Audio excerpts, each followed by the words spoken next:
Welcome to The Critical Angle. I'm Rick Beckett here with Lika Behar, and we're so excited to talk to her about her business and what brought her to be the designer that she is today. So Lika, how are you? I'm great, Rick. How are you? So it's such an honor to be included with you today. Well, I got to say, the last time we talked, we were trying to talk from Turkey, and we'll have some clips of that, but our podcast didn't quite make it through. But we were filming you in Turkey, which was so nice to see your studio. And can you tell us a little bit about that? Well, I am so sorry that technology didn't cooperate that day, but I do have a full-time studio there where, in fact, I'm headed there Thursday again. I go 6 to 8, maybe 10 times a year. This is where I store all my stones. This is where all my design work gets executed into reality. I have 6 master jewelers, some office assistants people, some stone experts, etc., a CAD person. So we basically have our own little production facility, and their job is to take my drawings and make some sense out of it, and I guide them. Of course, we collaborate a lot, and we put them into actual metal and stone. That is so neat. I have so many questions for you about how you do this, but I guess one of the first questions before we jump into your jewelry, which is jumping out at me, there's so many good designs here. One of the questions I have is how did you get started? We covered this a little bit in our last podcast, which we're not able to air, but can you tell us how you got started in fashion in the jewelry industry? Okay, well, I came through, as you know, I did not start this until I was 49 years old. So it's a third career for me, first being finance, second being fashion design and apparel manufacturing. Long story short, I was looking to do something different with my life because I was burned out from trying to compete with factories in China and everything big, everything. You know, if you made a mistake, it was big. It just was incredibly stressful. And this was in the middle of raising 2 very wonderful young men.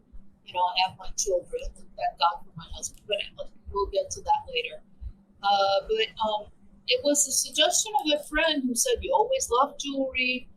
Your dad did gold coins and estate jewelry. Why don't you try that? And I said, yeah, you're kidding me. I don't know anything about that. Well, it's never too late to learn. A number of GIA classes and scouring the market in Turkey and museums and inspiration later, I discovered, I feel, my true calling. And God was great. He made sure I was inspired everywhere I looked. 15 ideas came and I only could execute 10, and I'm not running out of ideas just yet. Well, that's so neat. So your brain's probably like a lot of designers I hear about, they don't even sleep at night. They're just, designs are coming to them, and that's a really neat gift to have. Was it, how did you manage, growing this? Was it hard for you, or was it? Well, it wasn't.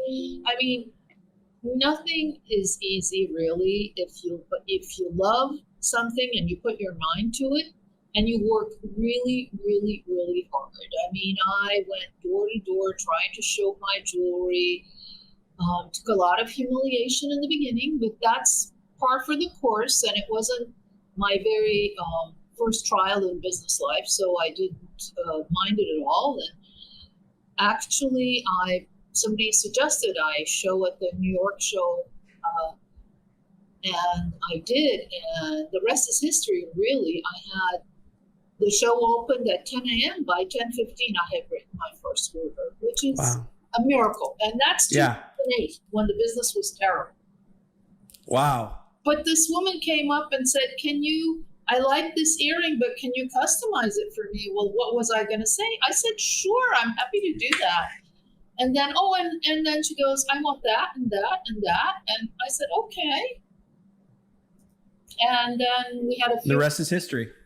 The rest is history. And And I mean, the jewelers are so nice. I used to beg to get paid in my prior businesses. In this business, they came, they said, okay, I want this and this, and wrote me a check. And it was just the integrity of the people I deal with on a day to day basis just was a game changer for me.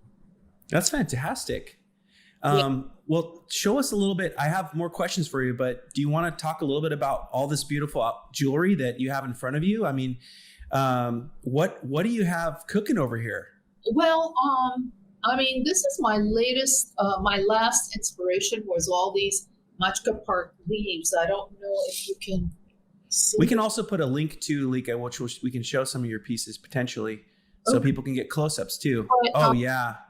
These were I was strolling in the park that I used to go and play when I was a little kid in my childhood neighborhood that I grew up in, and I found it was October. There were plenty of leaves on the ground, and I picked a few, and then I took one and I literally made it into a great. In fact, I always wear it. Oh wow. Like that. Now that's what you call a cuff. Yeah, it's a cup. That's beautiful. Actually, I have it now with a mechanism too, which I don't have on me right now because I'm sold out, but I'm making more. That is gorgeous. So let me just show you the mechanism I'm talking about. I also make things like sometimes this kind of thing is too much, too big for someone to pull off. So I make a more delicate version. So this is half the size. And here is the hinge. Oh, I love that hinge. Yeah. So it sits. That is so and good looking. We're all typing today, so this is nice because it doesn't dig into my skin. I mean, something being pretty is one thing, but I want to make sure it gets worn and it gets comfortably worn. So that is so beautiful. Thank you. Now, did you take the actual leaf and have to do a wax of a leaf, or do they just carve that? We actually, the leaf had a lot more veins in its original form, and I did what I always do. I simplified it a little bit because otherwise you were going to have a mishmash where in the metal, the registration I wouldn't be happy with. So I turned it into a simpler, you see something in nature and then you want to express it, but you want to express it in a easier, simpler way, if that makes sense. Yes. Yeah. And it's like you're saying, it's comfortable, it's wearable, and you can wear it every day. You can dress it up. Your jewelry is so versatile in that aspect that you can wear it to, the finest dinners, and you can wear it, and you don't feel bad about wearing it to the grocery store per se. It's just very versatile. That's the whole idea, actually.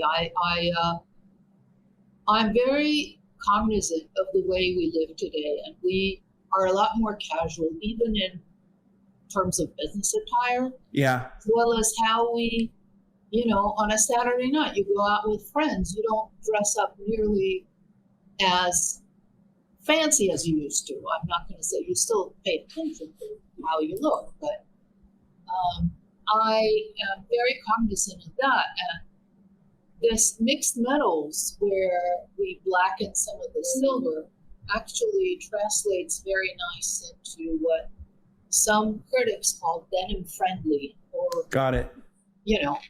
Wear it all day, every day, and it can easily morph into the night. Do you feel like your previous job experience helped you to navigate the jewelry industry in terms of, you mentioned that the climate in the jewelry industry is a little bit better than other industries you may have worked at, or maybe the dealers that you're dealing with. Do you find that helped you catapult faster having prior? Tremendously, because if you can trust, you can produce. If you can trust the person, you can trust the process. So it was a very personal thing, and jewelry is very personal. Everybody has their own specific way of expressing themselves with jewelry, and it's an expression of who you are, really, when you wear a piece of jewelry. It makes you feel good. But But when you're dealing with people you feel very positive about, then of course the design process is a lot more positive. I'm just happy as a phone doing what I do. How did you organize your studio so much, Lika? In that, when we were looking at your in Turkey, where a lot of your jewelry is designed, how did you organize to know that I need this person to set and this person to finish? How did you know? How did you have the whereabouts to know that? How did you know that? Trial and error. A lot of it, I allow every employee to make a mistake. Every team member. They're more than employees. We all make up a team. They would do anything for me, really. They're so kind and so wonderful. But having said that, I let everyone make mistakes. And the beauty of the jewelry industry is when you do make a mistake, you can melt it and remake it. You're not stuck with it like a pant you cut wrong and there's thousands of them, Yes. So it's really quite wonderful. And people kind of say, okay, then you'll begin to understand. Sardar is good at making rings, but Emre gets the silver rings real quick, but then he's slow with the chain. So I'll let Ahmet make the chain. So it's really trial and error, and it's seeing where you're. Well, I mean, when we came and interviewed, we did talk about this, right? Yeah. Okay. Yeah. And they'll show me their portfolio and who they work for and what they've done before, and it's no different than really hiring for any other situation. And if they're really not working out in that situation, I try to give them a lot of opportunity. We don't, knock on wood, and I hope I don't jinx it when I say this, but we don't have a humongous turnover. I was going to ask you about that specifically because that was something that I noticed and I had thought about for your business when I had visited in Vegas and things like that. And I always see a lot of the same core people, still your team, you're going back and you're saying hi to the same people. And I was going to ask you how you do that. Well, number one,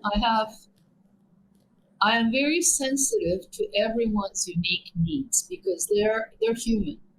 It's not just what they do for me during the hours of 9 to 5 or 9 to 6 or 9 to whatever.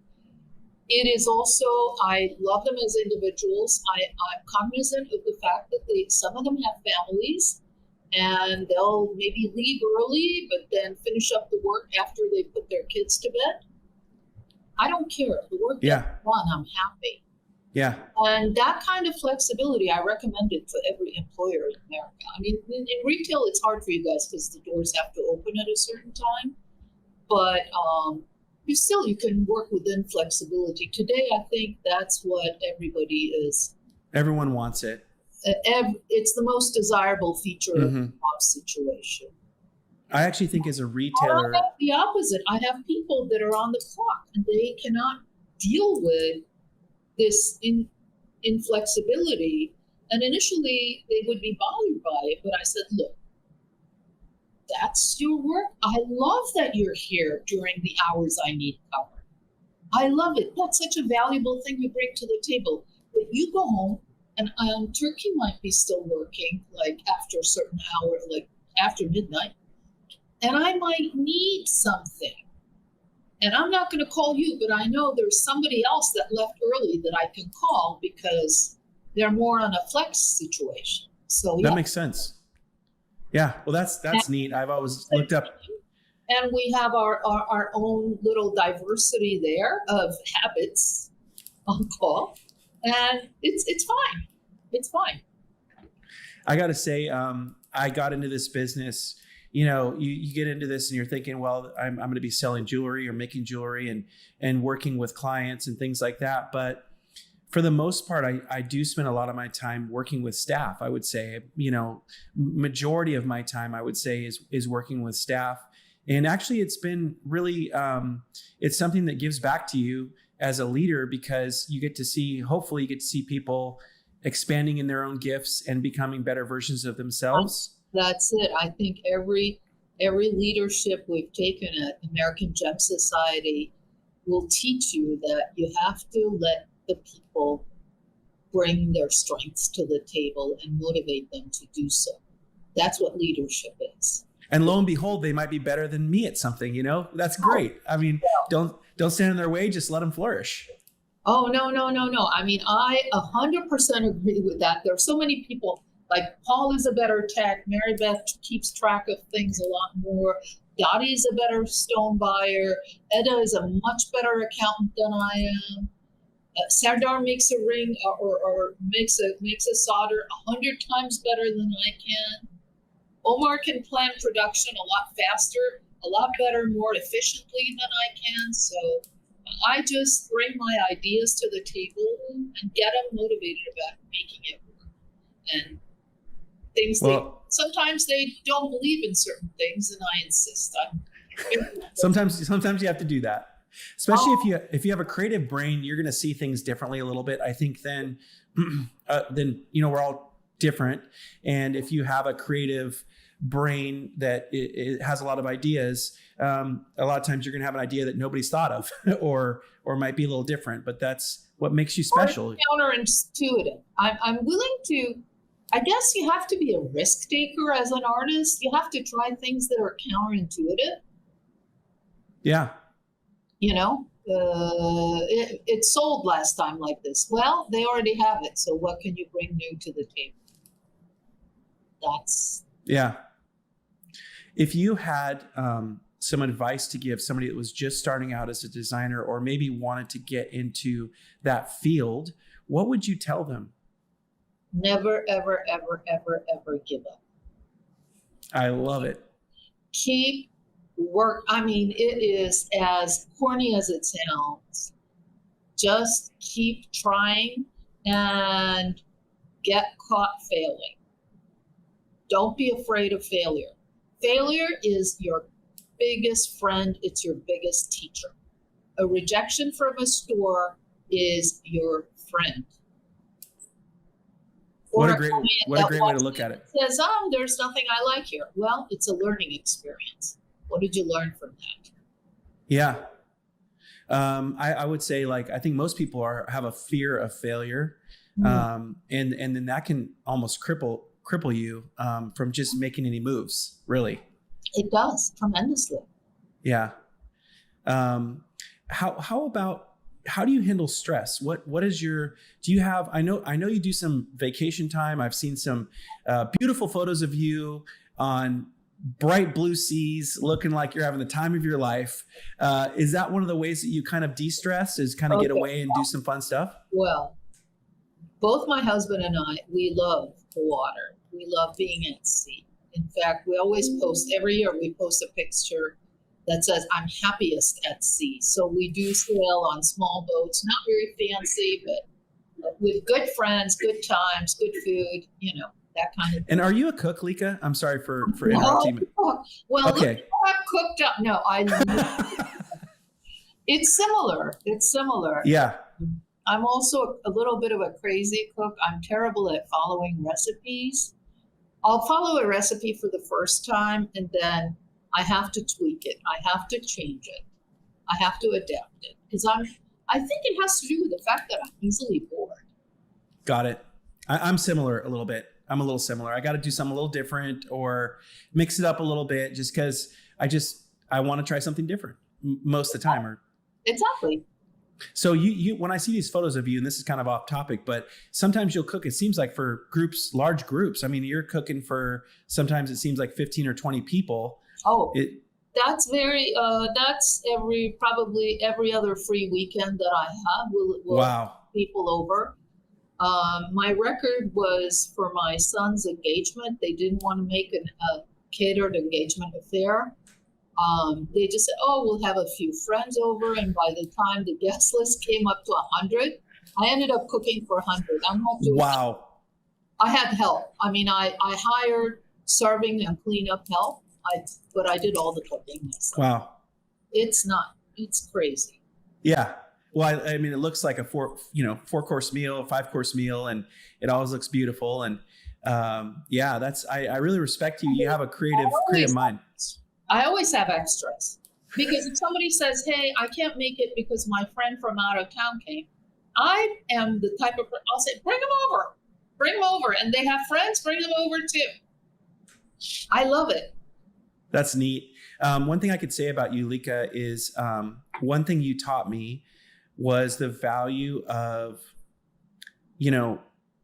personality. And I would say yours specifically.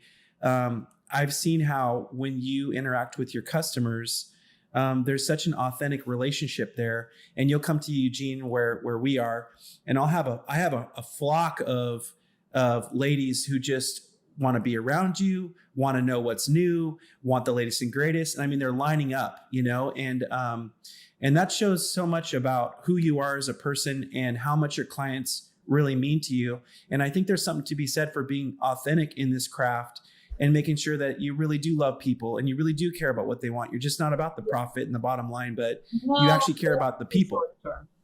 Well, Rick, first of all, I am the one who needs to thank you for allowing me to come to a platform, to allowing me into your store to come and do what I love to do. That is a huge opportunity. And being associated with skis is a huge honor, huge honor.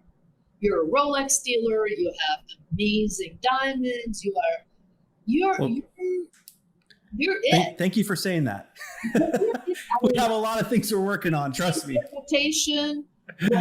You have an amazing reputation. You have the kindest staff, and you take each and every customer as if they were your most important customer. And that speaks volumes. And I'm honored to be associated with you. And I think I've learned that from you as much as we've talked. We learned from each other, I guess. We just tried something and it was like, wow. I remember the first dinner we had with you. It was such a huge success because we had invited, I think, 15 or 20 people, and we hosted the dinner. And the customers were so excited about your jewelry. I don't think we could wait until the store opened. They wanted to buy before the next day. Like they were so excited about getting your designs. So it's neat to see that. Thank God for that, because I would not be able to make anything new if I didn't sell what I had. So I appreciate the support for my work and my craft, Well, let me ask you this, kind of in closing here, Lika, is what's on the horizon for you? What's on the horizon for Lika? Well, I'll be at skis in December for sure. Yes. But I am super excited about 2 trips that I'm hoping to go on. One of them is next summer. I plan or pray and hope that I can go to Africa to visit some gem mines with Gem Legacy. That's one thing. And I'm looking into that too. Just working on my childcare, but I'm looking into that as well. Okay, well, honestly, we'll see what happens. It's closing quick, though. Forcing organization that is sponsoring a trip, and I can't wait to go on it. Another one is in the spring. It's actually earlier than that one, and the Indian government. I'm going as their guest, expenses paid, to a show in the Rajasthan area in Jaipur. Wow, that's big time. Yeah, to look at. I've been to India before, but not as a gem buyer. But I'm looking to get to know some of my suppliers and see if they can custom cut things for me. That kind of. Oh my goodness, that sounds really fun. So I'm really, and both of these, my husband will come, so we'll make a vacation out of it. He's a jewelry junkie too. He buys. Oh, that's great. He used to buy me a lot of jewelry. Now he's like, you're swimming in jewelry. That's okay. So I've been demoted to scarves. I do love your scarves. I can't believe I don't have one on today, but normally I do wear, because I'm always dressing in these dark drab clothes, and I figure a scarf brightens it up a bit. Usually your scarf and your glasses combination are always on point. They're always just really good. Well, it's easy when you stick to 3, 4 colors that work well for you. I mean, that's my secret. Well, I just want to thank you for just giving me the opportunity to learn more from you. And I look up to you, and I really look up to you. How you've plotted your course in the jewelry industry is amazing.